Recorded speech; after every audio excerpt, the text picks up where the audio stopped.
Alright दोस्तों, solo levelling season 2 के episode 8 आ चुका है।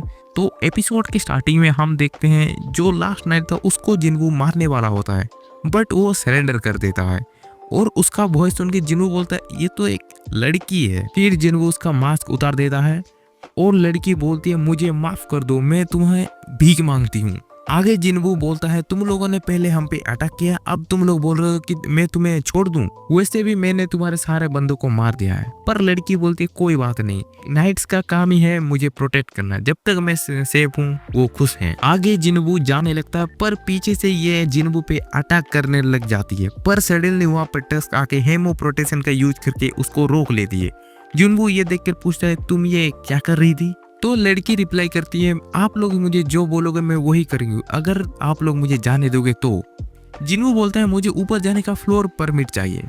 फिर लड़की बोलती है ये जो परमिट है ये मेरे फैमिली के पास है, अगर तुम मुझे जाने दोगे तो मैं तुम्हें ये परमिट लाकर दे सकती हूँ। और यहाँ पे अपर लेवल के जितने भी लोकेशन है उन सब के बारे में मुझे पता है, अगर तुम मुझे और मेरे फैमिली को कुछ नहीं करोगे तो मैं तुम्हारा हेल्प करने के लिए तैयार हूँ। देन जिन्वू बोलता है मैं अपने ओपोनेंट को हरा कर परमिट ले सकता हूँ, बट मेन चीज ये है कि क्या तुम पे मैं ट्रस्ट कर सकता हूँ। इसके बाद जिन्वू को देख के इसका जो फटा है ना वो डर के बोलती है हाँ क्यों नहीं। फिर हमें ये आइलैंड का सीन दिखाया है जहाँ पे ये अकेली आंट ने यहाँ पे भाई दहशत मचा कर रख दिया। भाई बहुत सारे लौंडों को खा के भाई ये खा पी के आराम से निकल जाती है यहाँ से। फिर हमें जिन्वू का सीन दिखाया है जहाँ पे ये लड़की से पूछती है कि तुम लोग हो कौन। तो ये लड़की बोलती है इसका नाम एसेलो और ये राधेरू फैमिली से बिलोंग करती है। फिर जिन्वू बोलता है तुम अपने दिमाग में कुछ ऐसा आवाज सुनते हो जो तुम्हें कंटिन्यूसली इंसानों को मारने के लिए बोलता हो। फिर एसेल सो करके बोलती है नहीं ऐसा तो नहीं है, पर हाँ हमें और एक कमांड सुनाई देता है कि हमें हमारे स्पेस को प्रोटेक्ट करना है। तो जिन्वू पूछता है तुम लोग ये कमांड कब से सुन रहे हो? तो ये बताती है जब से हम यहाँ पे आए हैं। फिर जिन्वू पूछता है तुम इससे पहले कहाँ पे थे?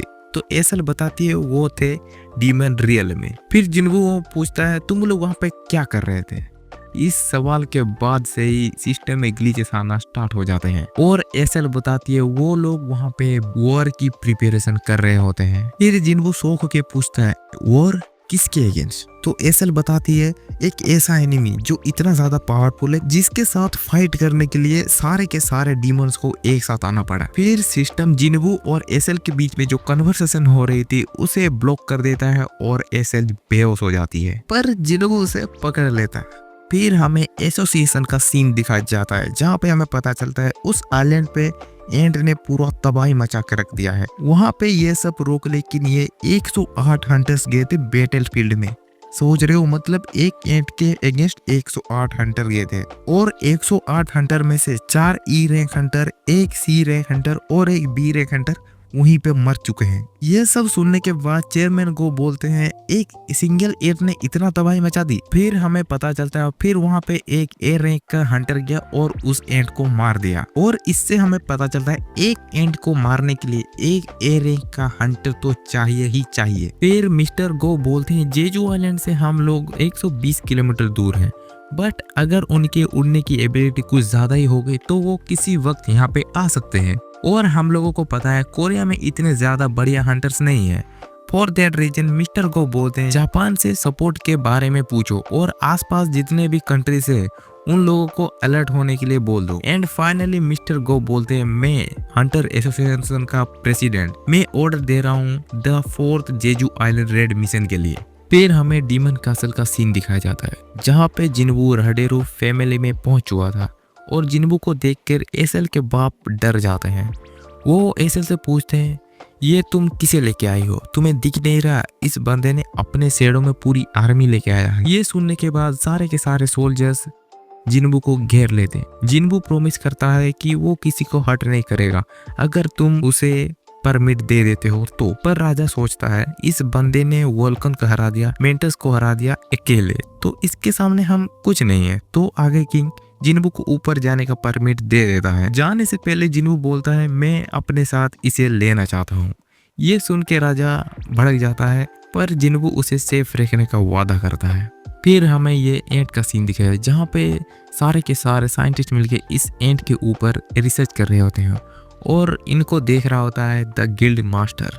फिर जिन्वू 90th फ्लोर पे पहुंच चुका था। जिन्वू एसएल से बोलता है तुम जा सकती हो, बट एसएल को जिन्वू के साथ जाना चाहती है। सो जिन्वू उसे लेके आगे चला जाता है। 90th फ्लोर से जिन्वू नोटिस करता है ये जो मैजिक बीस्ट है ये अलग अलग लेवल के आने लगे हैं, बट जिन्वू कोई फर्क नहीं पड़ रहा। फिर चोइजोंग का सीन दिखाया जाता है जो चाहिन से बोलता है हम दोनों को जेजू आइलैंड मिशन के लिए रखा गया है और हमारे साथ साथ व्हाइट टाइगर गिल्ड के प्रेसिडेंट बेक को भी रखा गया है और इस कंट्री के जितने भी एस रैंक हंटर है उन सबको भी इस मिशन के लिए रखा गया है। फिर चाहिन सोचिए इसका मतलब जिन्वू भी आने वाला है। आगे चोइजोंग ऐड करता है इस बार हम नेबर कंट्री के साथ मिलके काम करने वाले हैं। फिर हम देखते हैं जिन्वू को जो फाइनली 100 फ्लोर पे पहुंच चुका है और वहां पे एंट्री हो चुकी है बरान की।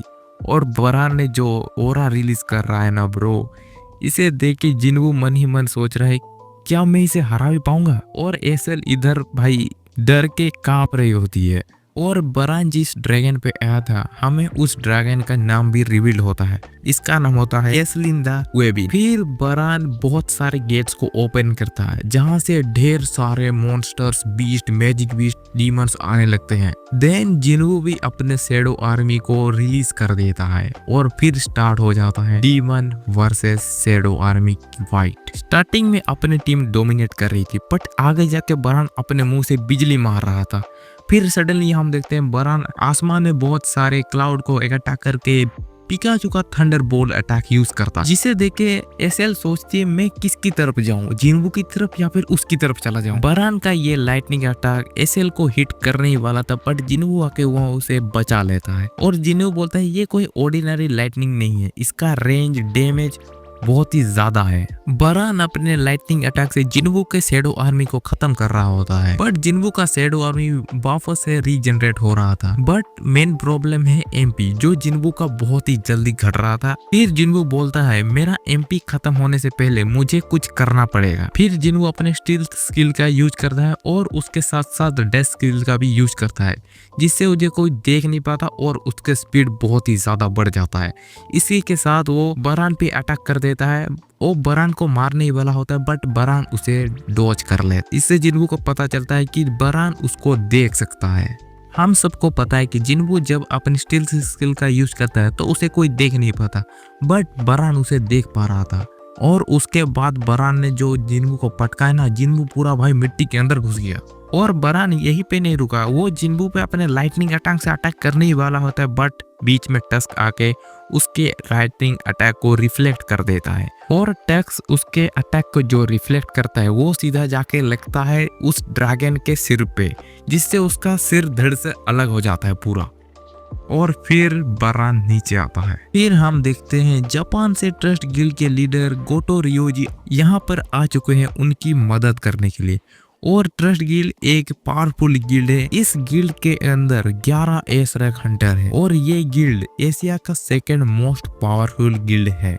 और फर्स्ट पे कौन है? चाइना। इधर इनके प्रोडक्ट 2 दिन नहीं चल रहे, ये बने हैं एशिया के नंबर 1 पावरफुल गिल्ड। आगे गोतो रियोजी 2 इम्पोर्टेंट इंफॉर्मेशन को शेयर करता है। फर्स्ट कि ये जो एंड्स है ये पैदा होने के बाद बहुत जल्दी ग्रो कर जाते हैं बट इनका जो लाइफ लाइन है वो सिर्फ 1 साल का है। इसका मतलब अगर हम इनके क्वीन को मार देते हैं तो ये ऑटोमेटिकली 1 साल बाद खत्म हो जाएंगे। और सेकंड ये है कि ये जो एंड्स है ये सबसे पहले अटैक करती है स्ट्रॉन्गेस्ट हंटर पे।